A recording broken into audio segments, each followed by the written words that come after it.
Welcome to another episode of Challenging the Norm. Here's an Hers look at life and business with your hosts, Paul Snell and myself, Lindsay Burden. The podcast for solopreneurs, entrepreneurs, and business owners that want to experience success in their own way. Wrestling with the topics that matter and reality checking the latest trends in business.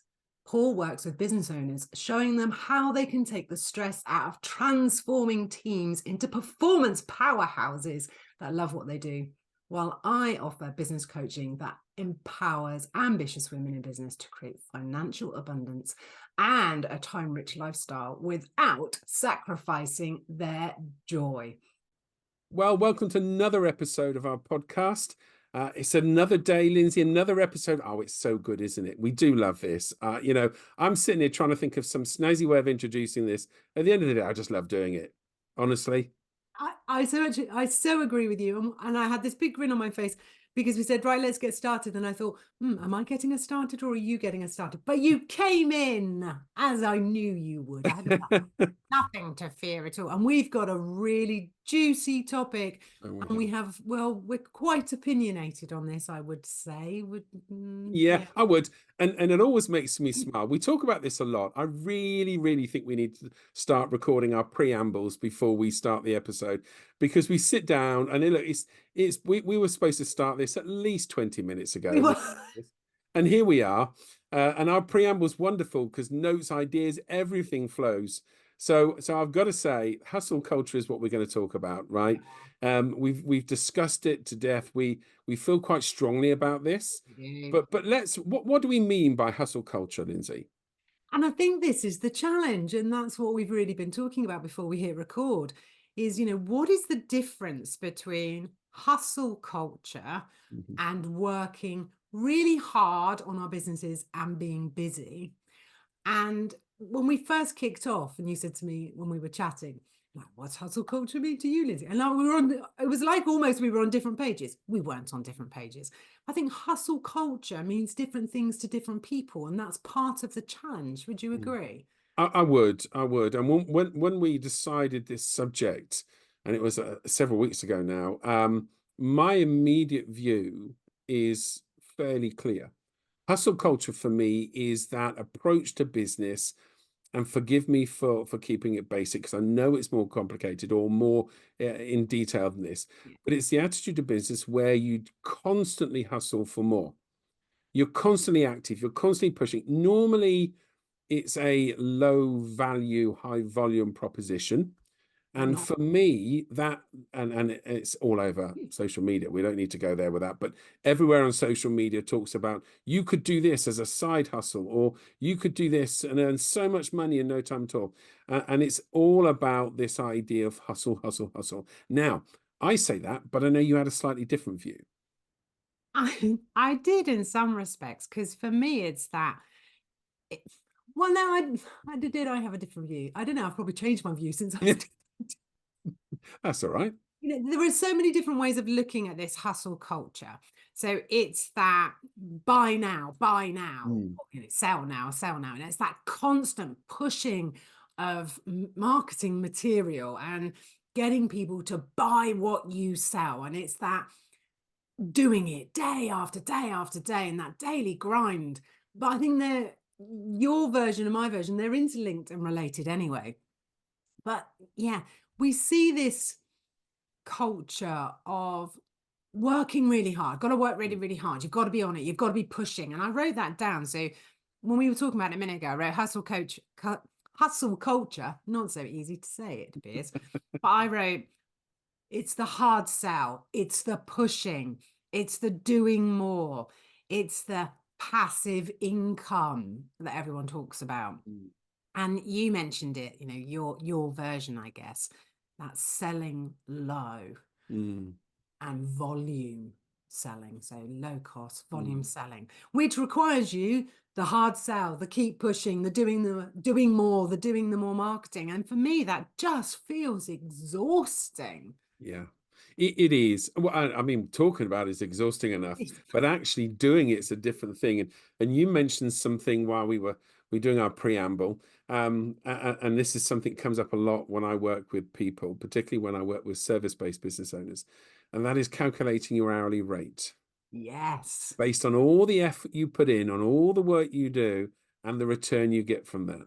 And it's no surprise that more often than not, if you're not careful, you're earning less than the minimum wage. And I was when I first did that exercise with the second coach that I worked with. In fact, it was in her discovery call. She helped me work it out. I was like, oh my goodness, I need to be working with you. Very clever. But she was a brilliant coach. I also think there's something around this when we're in that constant selling mode, when we feel that we need to be pushing, it results in us doing more marketing. And when we slip into that marketing, we put the marketing hat on. What can I do more of? What can I do more of? What I need to do more. I need to do more. And that's how you reduce your hourly rate, because you're just doing more and you're not seeing a return. And that's when it really is so important that you have a really strong marketing strategy that you can come back to, that isn't you pushing out more content. Because the minute you go into that place, your content doesn't resonate anyway. Your marketing won't work.